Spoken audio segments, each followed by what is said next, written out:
تو آج ہم آگے چلتے ہیں۔ نحمدہ و نصلی علی رسولہ الکریم، اما بعد فاعوذ باللہ من الشیطان الرجیم، بسم اللہ الرحمن الرحیم۔ ٹھیک ہے، آج ہم پڑھیں گے صلاۃ الاستسقاء، یعنی کہ بارش کے لیے مانگی جانے والی دعا اور نماز۔ تو استسقاء کے لفظی معنی ہے پانی طلب کرنا، ٹھیک ہے، استسقاء۔ تو اس کو ہم نے جیسے سورہ البقرہ میں بھی جو موسیٰ علیہ السلام کی قوم نے ان سے پانی مانگا تھا تو وہاں پہ بھی یہ الفاظ ایز اٹ از استعمال ہوئے۔ تو پانی طلب کرنا، اس سے مراد وہ نماز ہے جو قحط کے وقت یا بارش نہ ہونے کے وقت پڑھی جائے، تو اس کو ہم کہتے ہیں صلاۃ الاستسقاء۔ تو نبی صلی اللہ علیہ وسلم کے اللہ تعالیٰ سے بارش طلب کرنے کے لیے 3 طریقے یعنی کہ ہمیں ملتے ہیں۔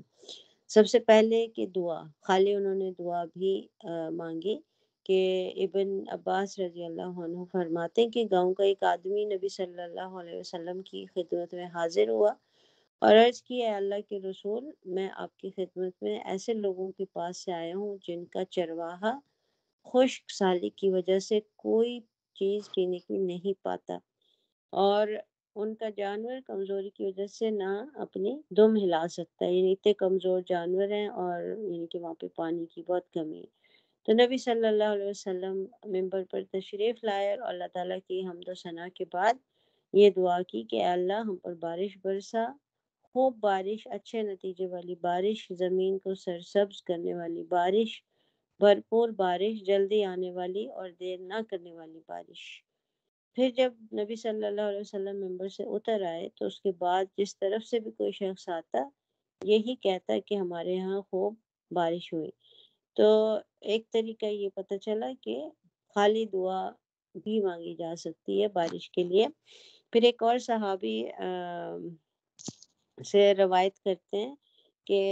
ایک قبیلہ مضر تھا، اس سے نبی صلی اللہ علیہ وسلم کی خدمت میں ایک آدمی حاضر ہوا اور اس نے عرض کیا کہ یا رسول اللہ کہ قبیلہ کے لیے بارش کی دعا فرمائیے۔ تو نبی صلی اللہ علیہ وسلم نے کہا کہ کیا دعا کروں؟ تو اس نے عرض کیا، آپ نے اللہ سے مدد طلب کی تو اس نے آپ کی مدد کی، آپ نے اللہ سے دعا کی تو اس نے آپ کی دعا قبول فرمائی۔ تو نبی صلی اللہ علیہ وسلم نے اپنے دونوں ہاتھ اٹھائے اور یہ دعا کی جو ابھی ہم نے اوپر پڑھی کہ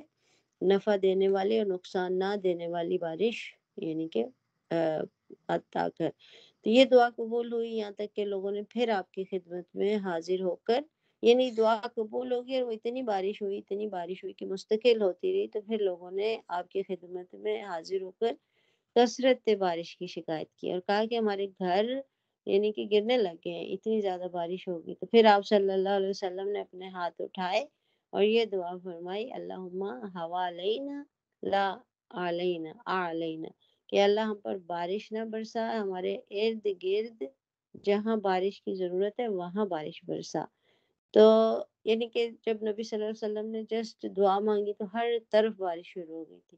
اور وہ مستقل ہو رہی تھی۔ پھر لوگوں نے کہا کہ یہ بہت زیادہ بارش ہو گئی، اب دعا کریں دوبارہ کہ کم ہو جائے بارش۔ پھر نبی صلی اللہ علیہ وسلم نے یہ دعا مانگی کہ جہاں ضرورت ہے وہاں پہ بارش برسا اور ہمارے اوپر بارش نہیں برسا۔ تو پھر بادل یعنی کہ چھٹ گئے۔ تو کیونکہ ظاہر ہے وہ تو نبی صلی اللہ علیہ وسلم تھے، ان کے وہ تو مستجاب الدعوات تھے، انہوں نے اللہ تعالیٰ سے دعا کی، مانگنے کی تو بارش آ گئی، روکی تو روکنے کی دعا پوری ہو گئی۔ تو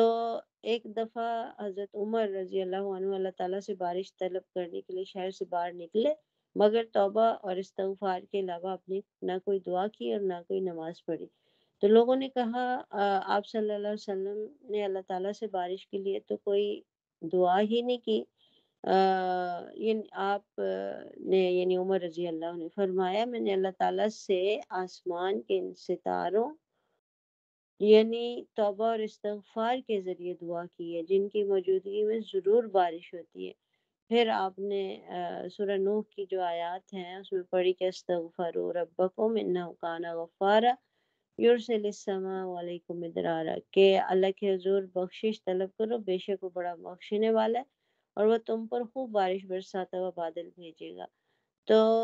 یہ نوح علیہ السلام نے اپنی قوم کو اس بات کی تاکید کی تھی کہ تم استغفار کرو، تو اللہ تعالیٰ تمہیں بہت دے گا، برسائے گا، اوپر سے نیچے سے رزق نکلے گا۔ تو اس لیے عمر رضی اللہ عنہ نے خالی توبہ اور استغفار کیا، تاکہ توبہ اور استغفار کرنے سے اللہ تعالیٰ کہ آپ کے رزق میں برکت دیتا ہے، آپ کو بارش بھی دیتا ہے۔ تو جمعہ کے روز دوسرا طریقہ یہ ہے کہ جمعہ کے روز امام خطبہ میں دعا کرے اور نمازی اس پر آمین کہیں۔ کہ انس رضی اللہ عنہ سے روایت ہے کہ نبی صلی اللہ علیہ وسلم ایک جمعہ کے روز ممبر پر کھڑے خطبہ دے رہے تھے کہ ایک آدمی مسجد میں داخل ہوا اور عرض کیا، اللہ کے رسول، ہمارے مال مویشی ہلاک ہو گئے ہیں، راستے کٹ گئے، تنگ دستی چھا گئی ہے، اور ہمارے لیے اللہ سے بارش کی دعا فرمائے۔ تو نبی صلی اللہ علیہ وسلم نے اپنے ہاتھ اٹھائے اور دعا فرمائی، اللہم اغثنا، اللہم اغثنا۔ اغثنا بادل آنے کو، بارش برسانے کو کہتے ہیں۔ اے اللہ ہم پر بارش برسا، اے اللہ ہم پر بارش برسا۔ تو اس وقت انس رضی اللہ عنہ کہتے ہیں کہ اس وقت آسمان پر کسی قسم کا کوئی بادل نہیں تھا، اور اس پہاڑ کے درمیان کوئی گھر بھی نہیں تھا کہ ہمیں کوئی کہ بادل نظر نہ آتا ہو، کہ صاف ستھرا ویو تھا۔ اتنے میں ہم کیا دیکھتے ہیں کہ پہاڑ کے پیچھے سے بادل اٹھ رہا ہے، جب وہ ہمارے اوپر آ گیا تو پھیل گیا اور بارش ہونے لگی۔ تو پھر وہ کہتے ہیں کہ اس کے بعد ہم نے ایک ہفتہ تک سورج نہیں دیکھا۔ پھر اگلے جمعے کے روز جب نبی صلی اللہ علیہ وسلم ممبر پر خطبہ دے رہے تھے کہ وہی آدمی مسجد کے اسی دروازے سے داخل ہوا اور عرض کیا کہ اے اللہ کے نبی، دعا کریں کہ بارش تھم جائے۔ تو پھر اللہ کے نبی نے صلی اللہ علیہ وسلم دونوں ہاتھ اٹھائے اور دعا فرمائی کہ اللہ ہم پر بارش نہ برسا، ہمارے ارد گرد بارش برسا، اے اللہ ٹیلوں اور پہاڑیوں، وادیوں میں اور درخت اگنے کی جگہوں میں بارش برسا۔ تو اسی وقت بارش تھم گئی۔ پھر جب ہم مسجد سے نکلے تو دھوپ پھیلی ہوئی تھی۔ تو یہ انس رضی اللہ عنہ کی روایت ہے۔ پھر تیسرا طریقہ یہ ہے کہ شہر سے نکل کر نماز پڑھی جائے۔ جس طرح عید کی نماز پڑھنے کے لیے عیدگاہ جاتے تھے، اسی طرح نماز کی بارش طلب کرنے کے لیے، نماز پڑھنے کے لیے عیدگاہ جاتے تھے۔ تو شہر سے باہر نکل کر نماز پڑھی جائے۔ ابو ہریرہ رضی اللہ عنہ سے روایت ہے کہ ایک روز نبی صلی اللہ علیہ وسلم اللہ تعالیٰ سے بارش طلب کرنے کے لیے شہر سے باہر نکلے، اور بغیر کسی اذان یا اقامت کے آپ نے ہمیں 2 رکعت نماز پڑھائی، پھر خطبہ دیا، اور پھر اللہ کے حضور دعا کی اور اپنے دونوں ہاتھ اٹھاتے ہوئے قبلہ رخ ہو گئے، پھر اپنی چادر کے دائیں کنارے کو بائیں طرف اور بائیں کنارے کو دائیں طرف کر لیا۔ اور اس میں ایک اور روایت میں آتا ہے کہ لوگوں کے ساتھ وہ شہر سے جب باہر نکلے، انہیں 2 رکعت نماز پڑھائی، اور یہ 2 رکعت انہوں نے اونچی آواز میں نماز پڑھائی تھی، جیسے ہم نے عیدین کی نماز پڑھی تھی نا، کہ اس میں بھی نہ اذان ہوتی ہے نہ قرات ہوتی ہے، اور وہ اونچی آواز سے جہری قرات کے ساتھ پڑھائی جاتی ہے۔ تو جیسے حضرت عائشہ کی روایت ہے کہ لوگوں نے نبی صلی اللہ علیہ وسلم سے بارش نہ ہونے کی شکایت کی۔ اس پر حضور صلی اللہ علیہ وسلم نے مسجد میں ممبر رکھنے کا حکم دیا، جو رکھ دیا گیا، اور حضور صلی اللہ علیہ وسلم نے لوگوں سے ایک دن شہر سے باہر نکلنے کا وعدہ کیا،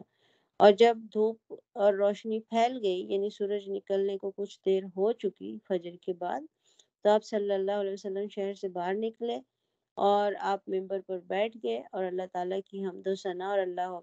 اکبر فرماتے رہے۔ پھر آپ نے لوگوں سے مخاطب ہو کر فرمایا کہ تم نے قحط سالی کی شکایت کی ہے، حالانکہ اللہ نے تمہیں دعا کرنے کا حکم دیا اور تمہاری دعا قبول کرنے کا وعدہ فرمایا۔